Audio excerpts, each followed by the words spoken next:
Whoa, what an absolute onslaught of messages I've had this morning regarding why we're moving to Dubai.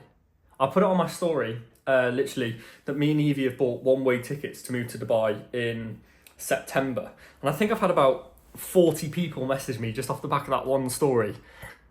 It was about 20. I'm exaggerating a little bit. But if I was to just try and boost my story views, all I'd need to do is just post that one thing and then leave it, and I'd get like 700, 800 story views. Anyway, I'm recording this YouTube video literally 10, 15 minutes after posting that story to cover any questions that you guys might have. Oops, I've fallen off my chair.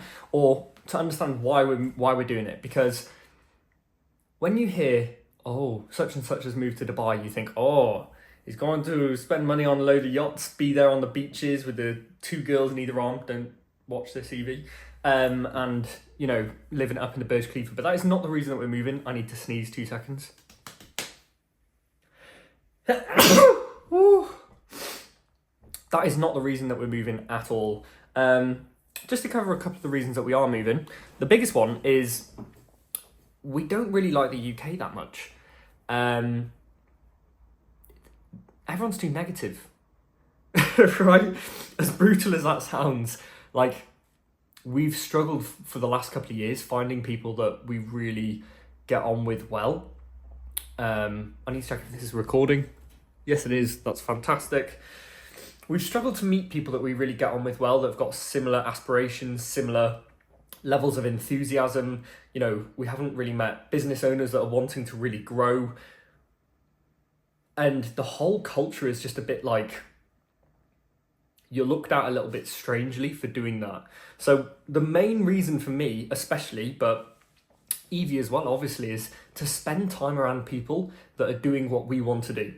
We need to find people that are steps ahead in the journey that we're on in building an online business, building a reputation for themselves and doing really well in the fitness space. We need to be around those people. We need to surround ourselves with those people. And they're all in Dubai. They are all in Dubai. So it's a logical move for us to spend time around them. Second one is obviously the tax benefits, right? In the UK, when you're trying to build a business, you get to a certain point where it doesn't actually make sense for you to try and build it anymore or work with more people, because by earning more, the government just takes more of your money and you actually earn less. So unless you can jump from like 7k months to 25, it doesn't really make sense for you to go much higher. Well, if you want to go above 7, you have to jump straight to 10, and then there's similar jumps further up the road as well. So it's almost like the UK doesn't want you to build a business. It doesn't want you to go down that route, but Dubai is literally built for people doing that. There's obviously no tax, so whatever we earn goes straight back to us, which is one great benefit. But obviously, living out there is a lot more expensive than living in Manchester. So it does offset itself a little bit, but it doesn't put a limiter on how much the business can grow. If we were to stay in the UK, there is a limit on how many people that we could help and how many people that we could reach. In Dubai, there isn't, right? So that's 2 of the main reasons. Third one is sunshine. Me and Evie absolutely love sunshine, and in the UK, we both kind of got to the end of this winter and just went, I don't want to do another one. It affects our mental health. It affects our mental health, literally. We get through to March time and you see all of the Brits around you going, we've made it, we've done it, we're finally there, we've made it through the dark mornings and the early nights. And I'm like, guys, what the fuck is going on? Like, we shouldn't be feeling this shit for 6 months of the year. And the winters in the UK literally last 8 months. We get 4 days of sunshine throughout the winters. And it's even cold sunshine, which is awful. So yeah, another reason is definitely sunshine. We need some more sunshine. And obviously Dubai, beautifully hot, almost too hot sometimes. We do, obviously, there are some cons on that list as well.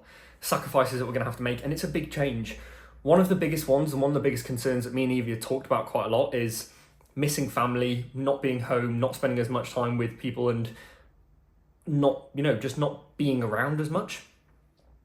But when we look back over our last couple of years living in Manchester, we only really see our families at Christmas and during the summer anyway. We don't see them during term time when I was in uni, and we only really travel back to Wales twice a year. And so if we're in Dubai and we're actually travelling home once, twice a year, we're probably going to see people the same frequency of times, right? I don't really have any friends in the Wales area. Obviously, I've got a big client base, and I'll be coming home and running events with them twice a year because that's really important for me.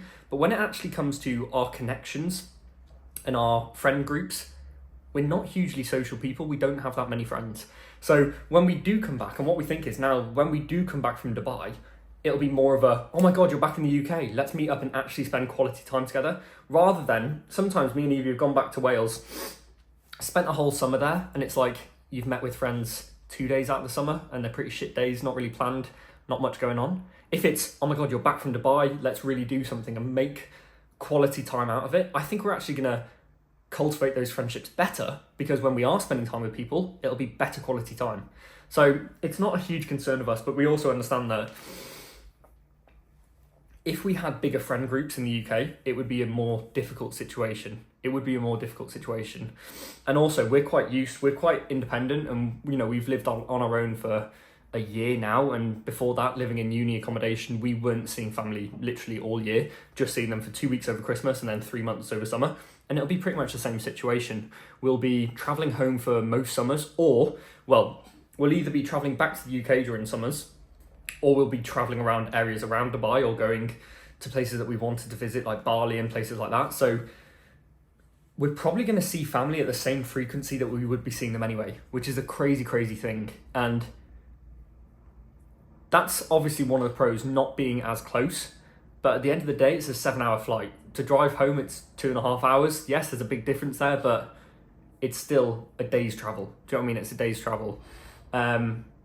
But yeah, if you have any other questions about our move, why we're going, why we chose Dubai in particular, we have, by the way, Evie's been 3 times before and I've been once. And while we were there, I was just obsessed with the community of people. I was just obsessed with the energy of the place. It's so positive. It's so enthusiastic. Obviously, there's areas that are hugely material. There's areas that are not so nice, just like every place, right? Just like every place. So Evie's been 3 times, I've been once. We're really excited about what our lives could look like living there. Like, really excited. So that's the main reason. And it's a type 2 decision as well. We can always go back, can always come home, right? But I think we obviously won't. But life is short, right? You've got to try these things out. But yeah, if you have any questions about our move, why we're doing it, why Dubai, or any questions about us either, shoot them in the comments and I will reply to you there. But yeah, exciting few years coming up.